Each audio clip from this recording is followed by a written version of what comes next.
बसंत ऋतु की कुमई याओशंग असी श्रीधाम वृंदावन फाइरेन मंगानी पानबदगी हवी ख्वाइदगी मरु ओइबे थोरम सिंगदी लमता पूर्णिमादगी हौरगा मथंग नुमित मंगानी फावबा पांगथोई असिगुंबा वृंदावनगी राधा गोविंद अनिगी याओशंग कुमई असी मणिपुर दसु चप मानना पांगथोकली भारत मपाल लमदगी लंदारकिबसिंगना हिंदू सिंगबु लेखा ताहन्नबा मंदिर अयाब थुगाइदुना मांगहनख्रबा चही चा कयागी मतुंगदा ख्रीस्तगी चही लिसिंग अमा चमरी मरफु तरुक्की लमता पूर्णिमाद Shri Chaitanya महाप्रभुना ताइबंग the फाउबिरदुना वृंदावनगी Maru ओइबा मफम Singh पुथोकपीबगा लोइनना Radha Krishna अनिगी अथुप्प Leela सिंगसु ताइबंग the फोंदोकपिरमखी मसिननी जगत कनाना खंगमदबा श्री कृष्ण बु खंगलिबा महाक्से अतई कना नते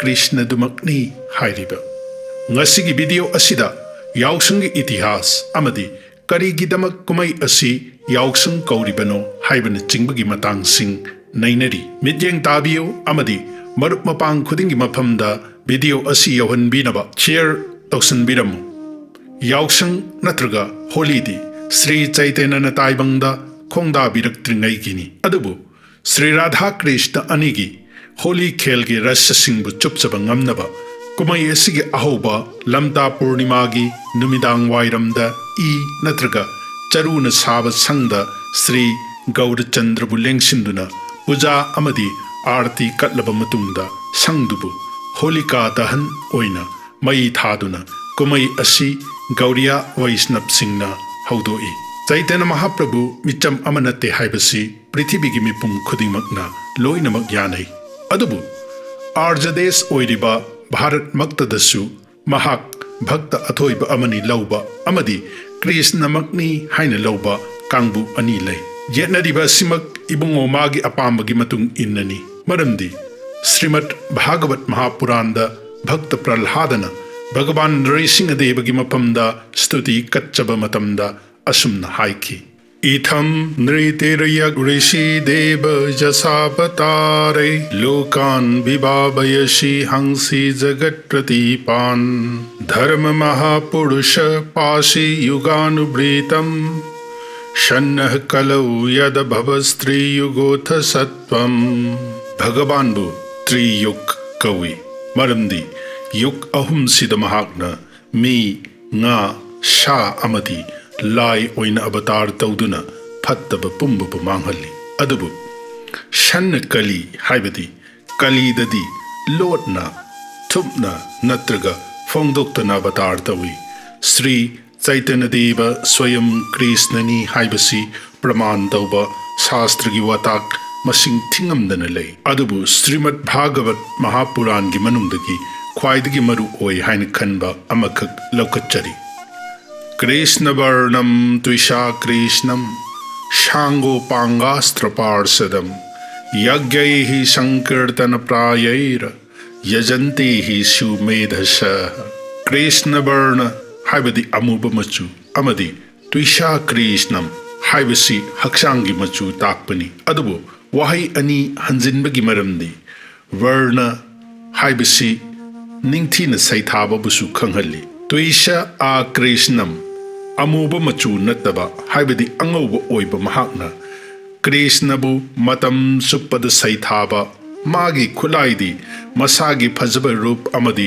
पार्षदसिंगना ओइबा हाइबदी ललिता सखीना स्वरूप दामोदर बलराम अमदी अनंग मंजूरीना नित्यानंद प्रभु श्रीमती राधा रानी अमदी भक्ति देवी न गदाधर पंडित चिंग ओइदुना मागी पार्षद ओइरिबा हाइबदी चैतन्य महाप्रभुबुनी माबु फंगनब उपाय अथोइबा संकीर्तनबु ख्वाइदगी हेन बुद्धि लैबा नत्रगा खंगब मीसिंगना तौई हाइबा वाफमसी करबजन ऋषिना निमी निंगथौगी मफमदा हाइकी महाप्रभु खकना राधा कृष्ण की प्रेम रस खुदिंगबु पिंगंबना मंगोंद संगजदुना होली हौबनी होली असी महाप्रभु की मपोक नुमितनी हाइना ओइबदी नत्ते Brindavangi Holi Liladi Garga Sangitada Ningtijana Thari.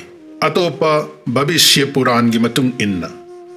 Nongma Yudhishthir Maharajna Bhagavan Krishna gi mafamda hangki. Prabhu, lamta thada angang singna yamna langna harau mathoi kana amadi jagoi saduna pangthokliba kumai sibu karino. Sri Krishna na mamangai satya yukta thokiba waribu wahang asigi paukum oina liki. Satya yukta Raghu kauba dharma laiba amadi ing tappa ningthau ama lairami. Ing tapna laibak mara tapna palingai matamduda nongma praja mayamna ningthaugi thongda leplare. Iningthau shakti yamna laibi dhonda kaubi hingchabi amana nintigi aikhoigi angang sing hatle. Hairiba hingchabi esi Holika hainasu kawi. Ningthauna Vasistha rishi kauduna kupna tanare. Rishi na takpiki dhonda asi mali kauba hingchabagi machanupini. Mahangna matam sangna sibabu chetna ningjabadagi bor ama phangzaki. Madudi mi lai hingsaba amatana mahakpu hatpa natraga kihan khanghanba ngamloi. Siba Mahadevana magi mafamda condition amadi thamki madudi mangau thiba amadi yamna langba kheba angang khaktana mahakpu kihanba ngamgani. Numit adudagi hingsabi asina angang singbu magi yeknaba oina lauduna kihanba amadi hatpana chingba tawrakibani. Rishina hingchabi isibu laksina naba upai takpiki madudi lamtagi purnima namitta mi khuding king launa leigidabani. Angang singna lau khongba harau tayamba matau utkani. Ugi thang paiduna chengani chongani sanagani. Koisinduna punna khusamnaraga jagoi sagani amadi isai sakani. Akangba u paisinduna maduda santhi akangba hapsilaga mai thagani. Maiduda ahumlak koigani. Ningthauna madumak tauki amadi praja khuding su tauhanki. No nganbada ayuk nganna irujaraga ngarangi maifamdagi purakpa utpu manam namgani. Masiga manarap tauba Bhagavat amadi Narada Puranda Holika kauba Hiranyakasipugi machanupi Agni Devagi Bardandagi maina chakpa ngamdabibu Pralhadada langjarubadagi maina chakkibagi waribu takli. Matam maduda khwaidagi sakti leiraba Hiranyakasipuna pekliba macha Pralhadana Sri Vishnugi manai oirakpadagi hanaba honaba khuding mai pakide. Machabu hu pijaba awang-badagi langthaba isingda thadaba amadi samuna nethanbada Pralhada sikhide. Aroibada achauba maigi kunda semduna maduda Pralhadabu mane Holikana pamlaga pusinki. Maina chakadaba Pralhadadadi chaktana Holika oida tumna chaki. Bhaktagi mai pakpa si matam aduda mi lai singna panaba ngamdraba Hiranyakasipubu maithiba pikiba asigi harau tayamba phongdoktuna Fattababu apabana maithiba piba numit oina pangthokpa haurakhi. Ramayanda Holiga mari leinaba wari amasu sumna takli. Madudi Tarakasur kauba hingsabana lai singbu ngamduna maron ahumda aki akhang piraklaba matamda lai singna Brahmagi manakta chattuna Tarakasur wa laksina nab upaibu hangjaki. Brahmadevana lai singi mafamda mahakti Siba amadi Parvati ki macha khaktana maithiba piba ngamgani hairaki.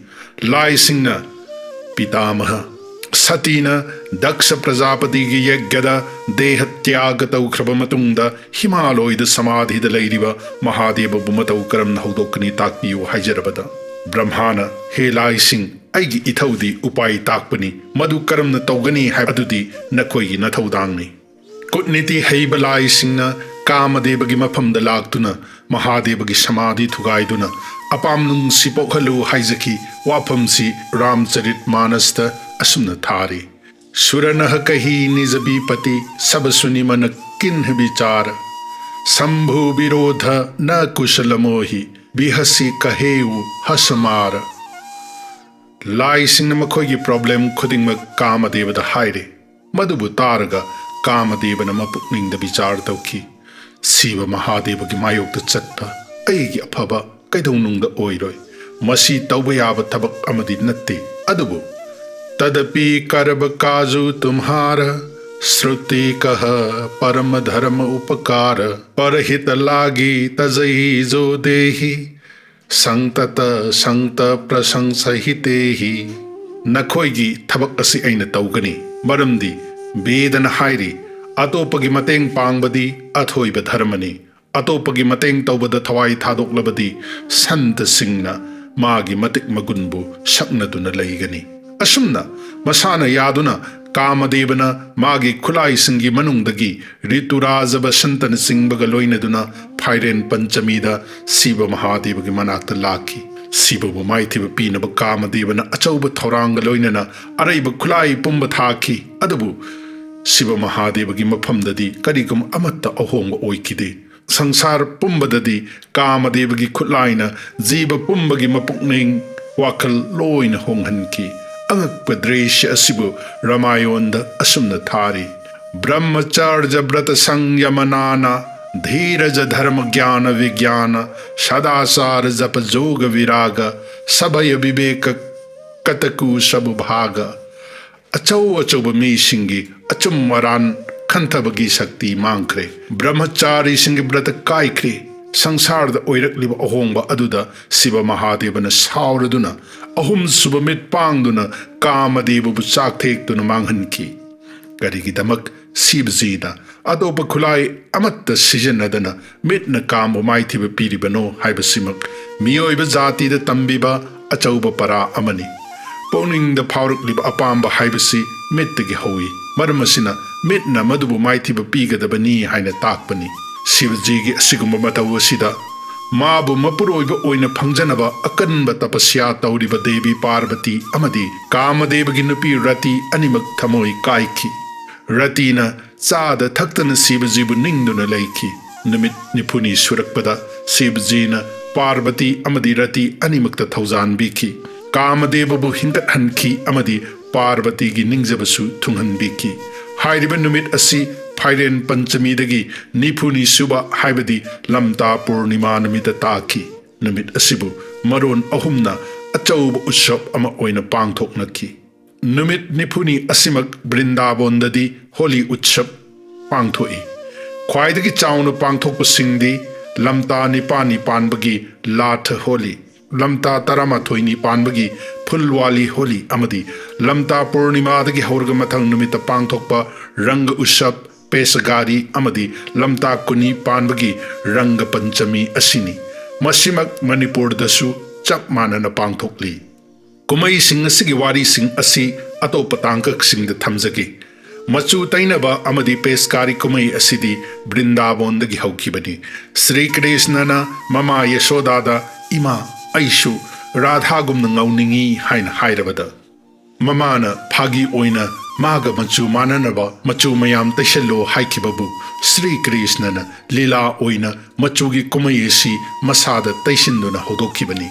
Yaoshang shangasi Bengali amadi Asami singna Bhera Ghor haibadi Yaogi shang haina kawi. Masigi maramsi Yao haibasi Hindu Shastra singda Prakitibu represent tauba symbol oina launay. Aduga sangasibu Burir Ghor haina su kawi. Arthadi Hanubigi yum natraga shang haibani. Hanubi asina amuk artha anithona laubiyai. Ahanbada sahi mangada ngairiba pralhadabu hanaba mainungda pushilibi Holika.